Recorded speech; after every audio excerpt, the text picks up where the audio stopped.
16వ రోజు జ్ఞాన స్వరూపులకు హనిత నమస్కరిస్తూ మరో మలుపు క్యాన్సర్ ఓడింది, జీవితం గెలిచింది అంటూ నా ఆత్మకథ అంటూ రమణి గారు మనకి ఈ రోజండి వైద్యం వెలుపల సాధన లోపల అంటూ మరొక చాప్టర్లో ఏం చెప్తున్నారో తెలుసుకుందామా. పౌర్ణమి యొక్క విశిష్టత. విశ్వ జగత్తులో మనం ఉండాలన్నప్పుడు పౌర్ణమి రోజుల్లో ధ్యానం ఎంతో అవసరం. ఉన్నతమైన ఆకాంక్షలు కలిగి ఉండాలి. వాటి ద్వారా మన ఎమోషనల్ శరీరం పరిశుద్ధమవుతుంది. ఇన్నర్లో ఏదైతే దర్శిస్తామో మనం కూడా అదే అయిపోతామో. సత్యంతో కూడిన ఆలోచనలు, వాస్తవికతతో కూడిన ఆలోచనలు చేయటానికి గట్టిగా కృషి చేసిన సమయం ఈ పౌర్ణమి రోజుల్లో ధ్యానం. దివ్య ప్రణాళికలో సాగే జీవన ప్రయాణం. లక్ష్యం అనేది ఒక మజిలీ. పౌర్ణమి అనేది 7 రోజులు ఉంటుంది. పౌర్ణమి ముందు 3 రోజులు, అలాగే నిండు పౌర్ణమి రోజు మరియు తర్వాత 3 రోజులు. ఈ 7 రోజులు కూడా పౌర్ణమి యొక్క శక్తి పొందటానికి అనువైన సమయం. ప్రతి ఒక్కరూ ఎందుకు జన్మ తీసుకున్నామో, మన లక్ష్యాలను ఎలా చేరుకోగలమో తెలుసుకోవడానికి ఈ పౌర్ణమి సమయం చాలా అనుకూలమైన సమయం. ఈ సమయంలో సాధకులు కొన్ని నియమాలు పాటించాలి. వ్యర్థ ప్రసంగాలు విడిచిపెట్టాలి. అనవసరమైన మాటలు ఒక్కటి కూడా మాట్లాడకూడదు. టీవీ, రేడియో, న్యూస్ పేపర్లో వచ్చే న్యూస్ల మీద దృష్టి పెట్టకూడదు. కాబట్టి సరియైన విషయాలు మాత్రమే మాట్లాడాలి. మౌనంతో మాత్రమే మనం అంతరంగాల్లో వచ్చిన సందేశాలు తెలుసుకోగలుగుతాం. ఆత్మస్థుతి మానాలి. నేనే అంతా చేశాను, నేనే గొప్ప గొప్ప పనులు చేశాను, నేను చేస్తే ఏదైనా అయిపోతుంది. ఒకవేళ అన్నీ నిజమై ఉండవచ్చుగాక, కానీ ఆత్మస్థుతి వదిలివేయాలి. జ్ఞానం అనే ఆణిముత్యాలు ఏవైతే ఉన్నాయో వాటిని స్వీకరించటానికి సిద్ధంగా లేని వారి ఎదుట ప్రసంగించకుండా ఉండాలి. ఎందుకంటే ఆణిముత్యాల విలువ తెలుసుకోలేక వాటిని పాదాలతో తొక్కేయటం కాకుండా మనం కూడా విమర్శలకు గురి అవుతాము. మనసులో కూడా హానికరమైన ఆలోచనలు తలుచుకోకూడదు. వాక్కు విషయంలో తీవ్రమైన క్రమశిక్షణ పాటించాలి. ప్రతి క్షణం ఎరుకతో చూస్తుండాలి. మౌనం పాటిస్తూ సరియైన వ్యక్తులతో మాట్లాడుతూ ఉంటే మనలో దివ్య జ్ఞానం అభివృద్ధి చెందుతుంది. అంతేకాకుండా ఏం చెయ్యాలి, ఎటు వెళ్ళాలి అనే విషయం మరింత స్పష్టంగా గోచరిస్తుంది. మనం ఇంకా ఏం చేయగలుగుతాము అని మనతో మనం ప్రశ్నించుకోవటం మరి వచ్చిన జవాబు గుండా ప్రయాణించేటట్లు చేస్తుంది. ఈ పౌర్ణమి రోజుల్లో సామూహిక ధ్యానం ఎంతో శక్తినిస్తుంది. ప్రతి పౌర్ణమికి మనం చెక్ చేసుకుంటూ ఉండాలి. భయాలు, పాత విషయాలు వదిలేసి కొత్త విషయాలు, కొత్త ఆలోచనతో ఉంటున్నామా లేదా చూసుకోవాలి. పాత విషయాలన్నీ వదిలివేయాలి. పౌర్ణమి రోజుల్లో మౌనం, ధ్యానం ఎంతో అవసరం. నేర్చుకోవటం ఎప్పుడూ మానుకోకు. ఎందుకంటే జీవితం ఏదో ఒకటి నేర్పిస్తూ ఉంటుంది. హాస్పిటల్ నుండి ఇంటికి వచ్చేసాను. ఇంటి వరకు అందరూ నా దగ్గర ఉండి కంటికి రెప్పలా చూసుకుంటున్నారు. ఇంకొక 4-5 రోజుల్లో ఎవరి పనుల్లో వారు నిమగ్నం అవ్వాలి. ముఖ్యంగా మా బాబు, చెల్లి 24/7 నాతో ఉండి ఇప్పుడు వాళ్ళు వెళ్ళిపోతున్నారంటే చాలా నిరుత్సాహంగా ఉంది. ఏమీ తినబుద్ధి కావటం లేదు. నడవటం, పడుకోవటం, తినటం కూడా కష్టంగా ఉంది. ఏమీ వినబుద్ధి కాదు, చూడబుద్ధి కాదు, సరికాదు. ఇంకా కీమోస్ అంటే కీమోథెరపీకి కూడా సిద్ధం అవ్వాలి. శరీరంలో ఏ కోశాన కూడా సత్తువ లేదు. మరి ఈ కీమోస్కి శరీరం ఎలా తట్టుకుంటుంది? నాలో నాకే చాలా ప్రశ్నలు. ఎందుకంటే శరీరం సహకరించినప్పుడు దాని మీద ధ్యాస పెట్టలేము. ఆలోచన శక్తి హీనంగా ఉంటాయి. ఎంతో మంది గురువులతో సజ్జన సాంగత్యం, పరిచయం ఉన్నా కూడా ఎవరి సలహాలు, సూచనలు తీసుకోవాలని లేదు. ఎందుకంటే ఎంతమంది గురువులతో సలహాలు తీసుకున్నా మన సాధన ముఖ్యం. దానికి శరీర సహకారం అవసరం. ఈ సమయంలో మౌనంగా ఉండటం, నాతో నేను ఎక్కువ గడపటమే కరెక్ట్ అనిపించింది. సమస్య ఉన్నప్పుడు జ్ఞానం యొక్క గొప్పతనం తెలుస్తుంది. ధ్యానం చేస్తే కాదు, జ్ఞానం కూడా చాలా అవసరం కదా. చెడు కష్టాల కన్నా మంచి కష్టాలు పడటం మెరుగు. కాబట్టి కష్టంగా ఉన్న ఏమైనా బుక్స్ చదువుదాము అని ట్రై చేస్తున్నాను. అయితే బాగా నీరసంగా ఉంటుంది అని ఒకసారి కీమోకి ముందు డాక్టర్ దగ్గరికి వెళ్ళాము. డాక్టర్లు అన్ని టెస్టులు చేసి జాండీస్ చాలా ఎక్కువగా ఉంది, ముందు జాండీస్ కి మెడిసిన్స్ వాడాక అప్పుడు నెక్స్ట్ స్టెప్ వెయ్యాలి అని చెప్పారు. ఆత్మీయ సోదరులు అంటే మనసుకు దగ్గరైన ప్రేమాభిమానాలు పంచుకునే హృదయపూర్వక సంబంధం ఉన్నవారు. రక్త సంబంధం కాకపోయినా ఆప్యాయత, నమ్మకం, అనుబంధం వల్ల సోదరుల్లా భావించే వ్యక్తులు.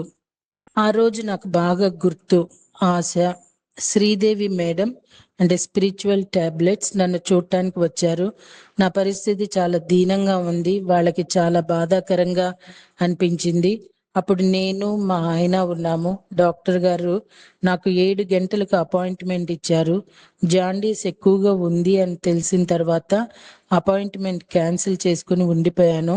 నాకు హాస్పిటల్కి వెళ్ళబుద్ధి కాలేదు, వాళ్ళతో కొంతసేపు ఉండాలనిపించింది. నాకు అప్పుడు ఏదో ఒక ఆహారం తీసుకునే సమయం. ఆ ఆహారం ఏం తినాలో కూడా నాకు తోచని పరిస్థితి. అప్పుడు ఇంట్లో ఉండే కాయగూరలన్నీ ఉడకపెట్టి అందులో ఉప్పు ఏమీ లేకుండా తినాలి. అప్పుడు ఆశ తన చేతితో నేను స్వయంగా తినిపిస్తానని చెప్పి తినిపించటంతో అది తినడానికి చాలా కష్టంగా ఉన్నా కేవలం ఆశ తినిపిస్తున్న కారణంగా సీతమ్మ మూలికలతో ఒక మంచి చక్కటి వనమూలికలతో కూడిన ఔషధంలాగా నాకు పెడుతోంది అన్నట్లు నేను భావించటం జరిగింది.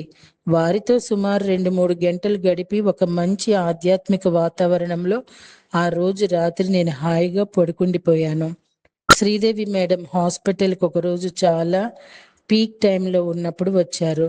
అది అలా అది ఎలా అంటే నేను ఆ రోజు చాలా క్లిష్ట పరిస్థితుల్లో ఉన్నాను. డాక్టర్లు, నర్సులు అలా వస్తూ వెళుతూ ఉన్నారు. ఆ సమయంలో నాకెందుకో శ్రీదేవి మేడం ఆ సమయంలో నాతో ఉంటే బాగుండేది అనిపించి మా అరుణకి అంటే చెల్లికి ఫోన్ చేయమని చెప్పాను. మేడం ఒకసారి నా దగ్గరికి రారా అని దీనంగా అడిగాను. అంటే అయ్యో రమణి, నీ దగ్గరికి వస్తున్నానమ్మా, ఇక్కడే హాస్పిటల్ దగ్గరలో ఉన్నా అంటే నాకు చాలా ఆశ్చర్యం వేసింది. అంటే నేను అలా ఆమె రాకను కోరుకోవటం, అప్పటికే ఆమె రావటం, ఆమె యొక్క సాంగత్యం ఇవన్నీ ఆనందాన్ని ఇచ్చాయి.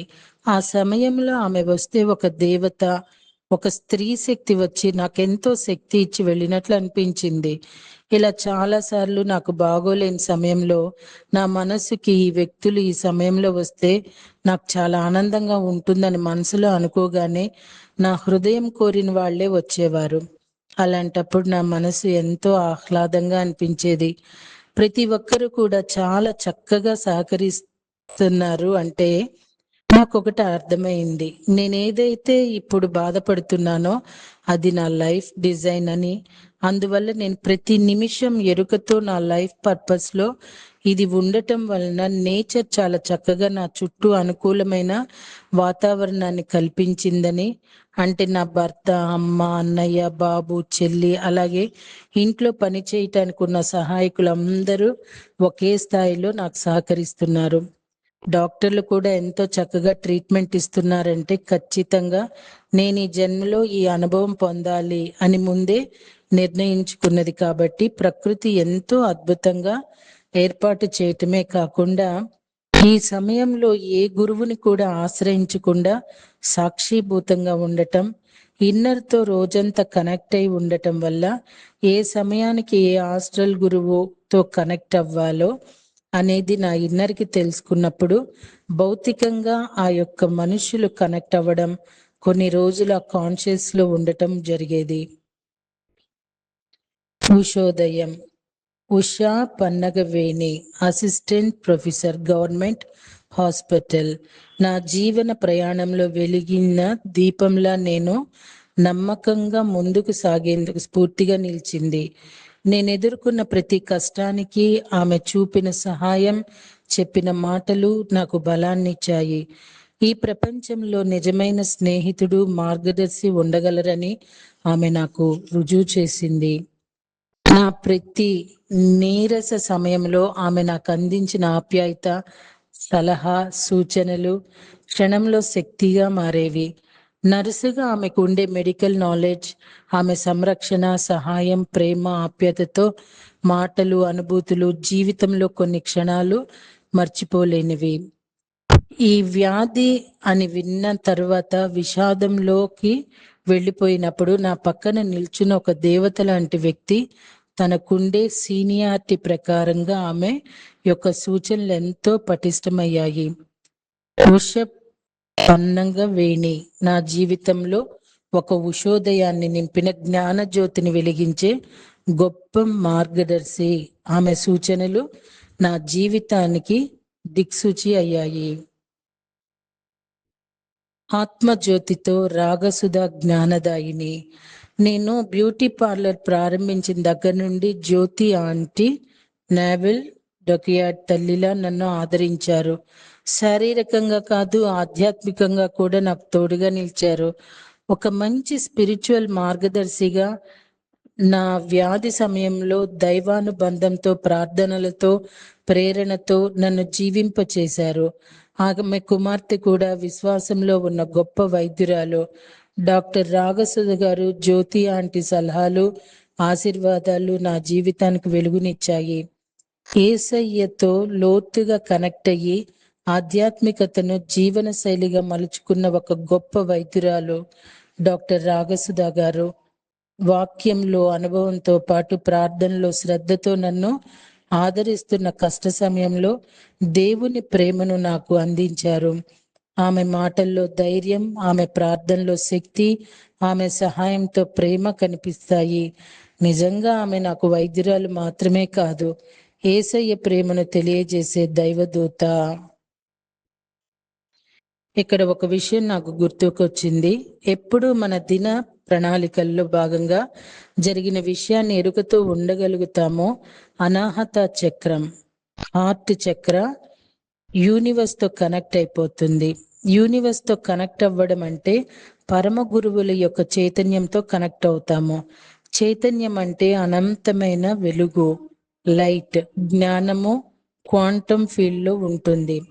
శక్తి అనగా అమ్మవారు పార్వతి, ఎనర్జీ చైతన్యం అంటే శివ. ఈ రెండిటి కలయికనే ఎలక్ట్రోమాగ్నెటిక్ ఎనర్జీ అంటాము. సైన్స్ ప్రకారము ప్రతి వస్తువుకి కూడా ఆరా ఉంటుంది. ఈ ఎలక్ట్రోమాగ్నెటిక్ ఫ్రీక్వెన్సీ ఒక వస్తువుగా ఫామ్ అవటానికి న్యూట్రాన్స్, ఈ శక్తి చైతన్యాలు అవసరం.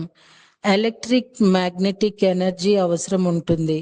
అందువల్ల మనం యూనివర్స్ కి కనెక్ట్ అయ్యి ఉన్నప్పుడు మనకి ఏ సమయంలో ఏ జ్ఞానం ఎవరి ఫ్రీక్వెన్సీలో ఉండాలో ప్రత్యేక ప్రకృతే నిర్ణయిస్తుంది. ఈ సమయంలో జ్యోతి ఆంటీ, డాక్టర్ రాగసుధ గారి ద్వారా జీసస్ ఎనర్జీకి కనెక్ట్ అవ్వగలిగాను. అందువల్ల ఒక ఎబిలిటీతో ఆ చైతన్యంతో కావలసిన మార్గాన్ని ఎంచుకోవచ్చు అని ముందు చదివిన పుస్తకాల వల్ల అర్థమైంది. అంతేకాకుండా హార్ట్ చక్ర ద్వారా మనిషి యాక్సెస్ చేయగలుగుతాడో అదే డివైన్ వర్క్ అనే అర్థం అవుతుంది. ఇది ఆటో మోడ్ లో ఎక్స్పాండ్ అవుతుంది. దివ్య పురుషులు హార్ట్ చక్రాకి కనెక్ట్ అయ్యే మనకు గైడ్ చేస్తారు. అందువల్ల వారిని మనం ఫాలో అయితే చాలు, యోగ మార్గంలోకి తీసుకొని వెళతారు. యేసు ప్రభు వజ్ర కవచం. క్లిష్ట సమయంలో నేను జ్యోతి ఆంటీ ద్వారా యేసు ప్రభుతో కనెక్ట్ అయ్యి ఆయన నమ్మకంలో ఉండేదానిని. ఎందుకంటే నేను చాలా నీరసంగా ఉండటం వల్ల 1 నెల రోజులు సర్జరీ యొక్క నొప్పి మరియు జాండీస్ వల్ల శరీరానికి కలిగే బాధ తట్టుకోలేక ఉన్నప్పుడు జీసస్ నా మంచం దగ్గర కూర్చొని నాకు కాంతి ప్రసరింప చేస్తుండేవారు. ఎక్కడ జ్ఞానం ఉంటుందో అక్కడ దుఃఖం, బాధ ఉండదు అని ఎప్పుడు బ్రహ్మర్షి పత్రిజీ చెప్తుంటారు. ప్రకృతికి అనుగుణంగా వెళ్ళండి అని. అప్పుడు గేట్వే ఆఫ్ ఏంజల్స్ అంటే సకల కోటి దివ్య దేవతలు ఒక ఫ్రీక్వెన్సీలో కనెక్ట్ అయి ఆ ఫ్రీక్వెన్సీ ఎనర్జీ ఛానల్స్ ద్వారానే పరమ గురువులు సహాయం చేస్తారు. డివైన్ ఎనర్జీ ద్వారా పనిచేస్తారు కాబట్టి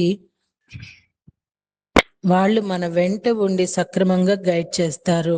షార్ట్ టైంలో ప్రొడక్టివ్గా ఎఫెక్టివ్గా గైడ్ చేస్తారు. అందువల్ల నేను జీసస్ ఫ్రీక్వెన్సీలో పరిపూర్ణంగా ఉన్నాను. ఆ సమయంలో ఆయన సమక్షంలో దేవదూతలతో ధ్యానం చేసేదాన్ని. జీసస్ సమక్షంలో శాంతి మరియు ప్రేమను అనుభవించాను. నేను చాలా శారీరక బాధలో ఉన్నాను. సర్జరీ అయిన తర్వాత కోలన్ క్యాన్సర్ వల్ల స్టోమా బ్యాగ్ పెట్టడం, యూటిరస్ రిమూవ్ చేయటం, ఇవన్నీ నాకు చాలా కష్టంగా ఉన్న సమయంలో జ్యోతి ఆంటీ మరియు డాక్టర్ రాగసుధ గారు మా ఇంటికి వచ్చి చక్కటి వాక్కులతో ప్రేయర్ చేసి వారిద్దరూ స్వయంగా అనుభవించిన వ్యాధి ట్రీట్మెంట్ని నాతో షేర్ చేసి రోజు మేము మీకోసం ప్రేయర్ చేస్తామని చెప్పి ఆ రోజు నుండి ఈ రోజు వరకు ప్రతిరోజు నా కోసం ప్రేయర్ చేస్తూ దగ్గరుండి చర్చికి తీసుకుని వెళ్ళారు. ఆ చర్చిలో ఉన్న సభ్యులందరూ సామూహికంగా ప్రేయర్ చేశారు. నేను ఆ సమయంలో ప్రతిరోజు మా నాన్నగారితో మాట్లాడినట్టు జీసస్తో మాట్లాడుతూ ఉండేదాన్ని. సో అండి, రేపు కంటిన్యూ చేద్దామా? Thank you.